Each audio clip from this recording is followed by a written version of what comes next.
Hello, we are back in the topic of carbohydrates and food and diabetes.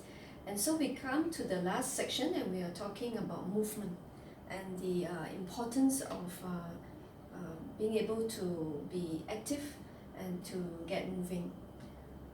Activity improves blood sugar levels in two ways. The first is that the exercise itself will use up excessive calories and glucose. And the second effect is that when we exercise, we work our muscles and it improves the ability to use insulin, which is the hormone that regulates the blood sugar in the body. Insulin is produced from pancreas, and so when we try to exercise and move, it helps the muscles to use it a bit more effectively. Right? So both ways, in terms of using excess calories and using the glucose more effectively, will help the blood sugar levels in the long run. Right? There's often a thought that we have to do long bouts of strenuous exercise, but really there is no need for it. In fact, it can just be a low impact activity, but the duration needs to be at least 30 minutes, at least. Alright, so as long as we keep moving, and it needs to be continuous, so it can't be just 5-10 minutes in the morning or 5-10 minutes in the afternoon. It needs to be continuous, but it can be low impact. And some examples would be like dancing even, or brisk walking, cycling, or swimming. Of course, we can do more strenuous exercises, but if you've not been exercising for a long while, then it's not best to start with that. Yeah? So a low impact type of exercise. So the important thing is to begin with what is comfortable, rather than think that, I'm not going to manage 30 minutes each time, and so why bother to exercise? So there is still benefit. So just start with what is comfortable. It may be a very short duration, but it doesn't matter. You start with 10 to 15 minutes, and then you increase gradually to 30 minutes non-stop. It should be at least 3 times a week, and if you increase the frequency, that's even better, right? But if we are thinking that we want to use the exercise to lose weight, then the duration of the exercise needs to be longer. It needs to be 45 to 60 minutes continuous, and 3 to 4 times a week, right? Now for men, the minimum is 3 times a week of exercise to lose weight. For women, it has to be a minimum of 4 times a week. Men generally have more muscle mass in comparison to body fat compared to women, and so they get away by doing less often. Women, we have to do a little bit more. We do have to work hard to lose the weight. So in order to make sure that the blood sugar management is good, what helps is the way that we eat. And so one suggestion is to graze like a cow, right? So if we think of how cows feed themselves, is that they nibble on grass all day. So it's this concept of very small amounts but spread out over the entire day, rather than 2 or 3 meals that are huge and nothing in between. So how do we graze? So an example is that traditionally we may just keep to 3 meals of, say, breakfast and then lunch, which tends to be large, and then between lunch to dinner is a very long gap for most people, and by then of course we get too hungry and then we have a large dinner.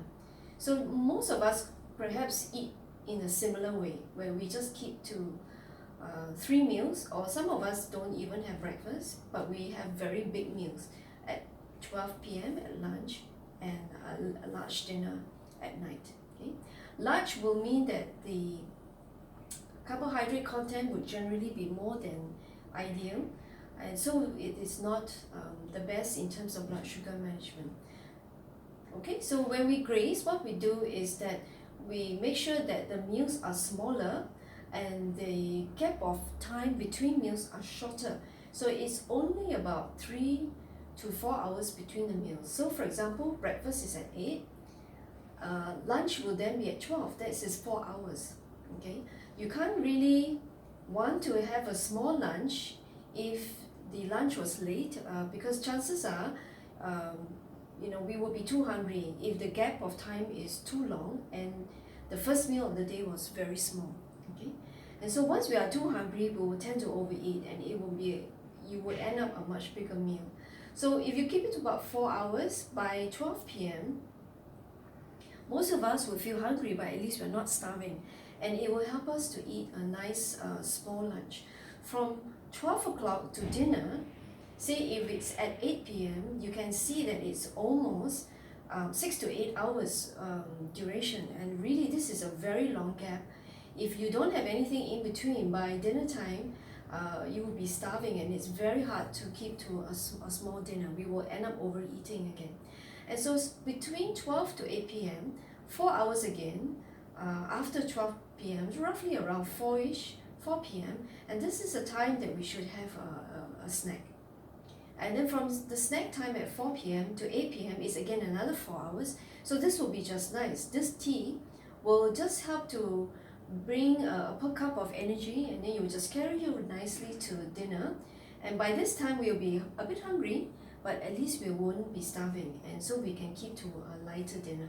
And so when we graze, what happens is generally it ends up to be about 4 small meals a day, right?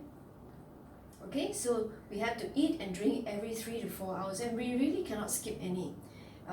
It affects your concentration levels and your energy levels, so it has to be very regular. First thing in the morning, breakfast needs to be taken. It cannot be missed. It cannot be that, oh, I don't feel like eating, and so I miss breakfast. First thing in the morning, you find that your blood sugar is a little on the low side, so it's very important that we must take the first meal of the day. Okay, so we eat and drink every 3 to 4 hours, small meals, and so this is the concept of grazing. So what do we take in between the meals? It's really a very ideal time to fit in important foods that we need, nutritious and important foods. So for example, we can have fruits, but itself sometimes a fruit is not enough. So ideally, if you have a fruit, it needs to be combined with a protein food. It could be some yogurt, or it could be some low-fat milk, or a soya milk that is low sugar or unsweetened. It can be some baked products like biscuits and crackers, but ideally, preferably high fiber. So for example, you see here, this is Jacob's Vita Meal. This is high fiber crackers, and this is digestives, and these are wholemeal biscuits. All right, they're slightly sweet, but it's fine to take. It's not as though we can't have any sugar in our food. But once you have the added fiber, the food will digest slower, and the sugar uptake will be much more gradual. It won't impact the blood sugar so abruptly. Okay? Or you could have something that is quite healthy, low fat, like steamed things, like a steamed bao or wholemeal sandwiches. Right? So these are some examples of what we can include for our snacks.